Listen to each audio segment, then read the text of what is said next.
Hey, Sacred Stone Productions. Now, what I want to talk to you guys about today is I went out on a mushroom walk, a second one, back in late July. And that's what the video here is going to show that we're going to see in a few minutes. I went out searching for chanterelle mushrooms because I like those ones. They taste really good. My daughter likes to eat them. Once they're cooked, they taste like little pieces of steak. By far is my new favorite mushroom. I still like chicken of the woods. I still like oysters, but that's by far my favorite.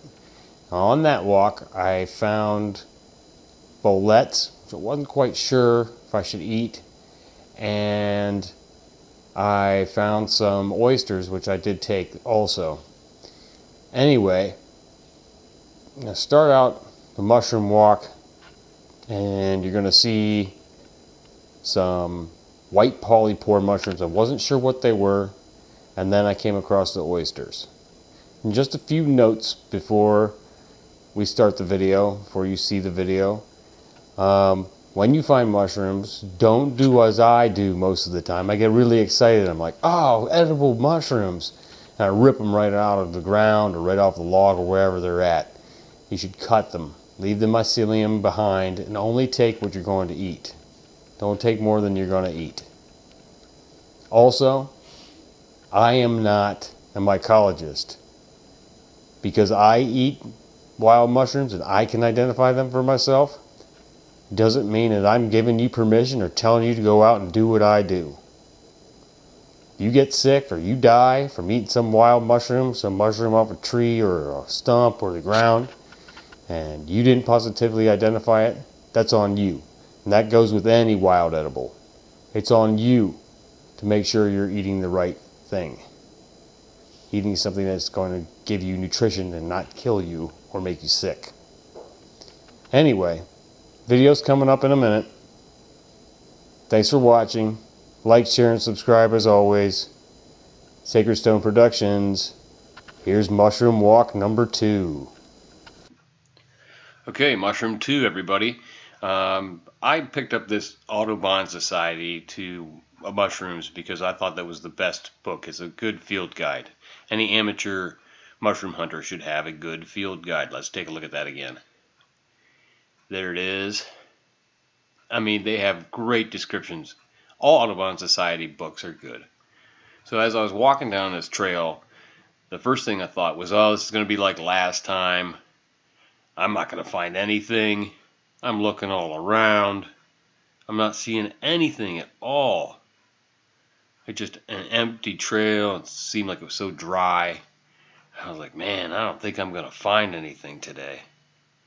I think I may even call him. No. I was thinking about calling my friend. He's also a mushroom hunter. I was going to ask him where to look.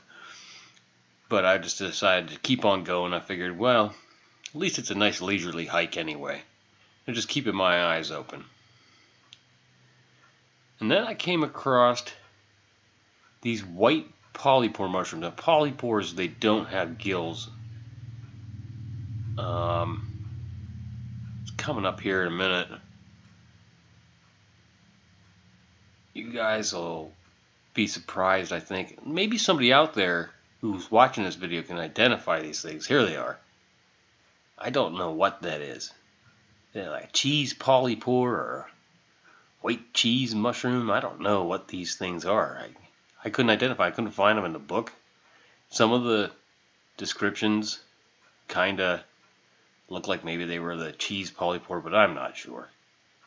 So then I just continued on, and I found this, which I think is a turkey tail or a false turkey tail. I wasn't quite sure. It's pretty decayed, and it's just sitting there on that log, and I don't think those are edible. But now, here we go. I was like, what is that over there?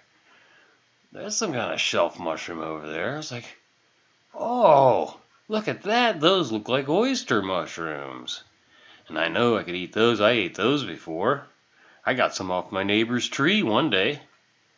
So here I was smart.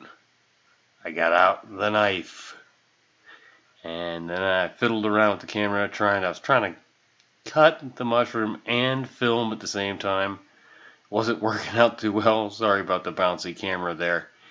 So you take your knife and take your camera and adjust your camera so that you get your knife down there and cut like right there. Leave the little mycelium behind. So I'm going to show you these oyster mushrooms grow. They have gills, and they're deterrent gills. And you'll see what I mean here when I pick the camera up. You see how they look? And they have these deterrent gills. The gills go all the way down to like a nub. And see how they all connect to that same nub? So they're all connected. That whole thing is connected. Now this one's the bullet. And this is the one I wasn't sure of. I mean, almost every mushroom field guide says you can eat those, but I didn't know.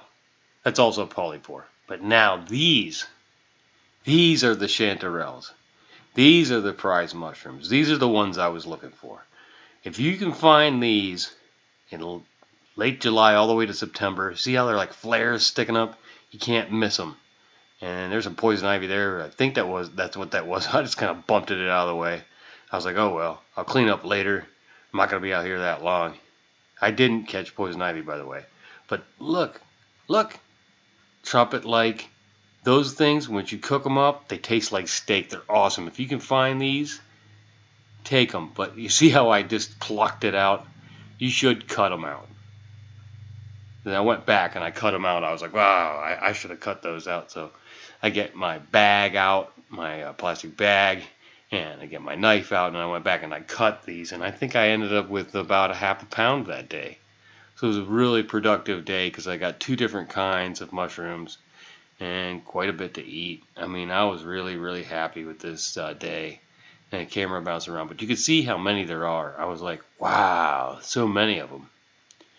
I brushed some of those leaves beside, and then I found some.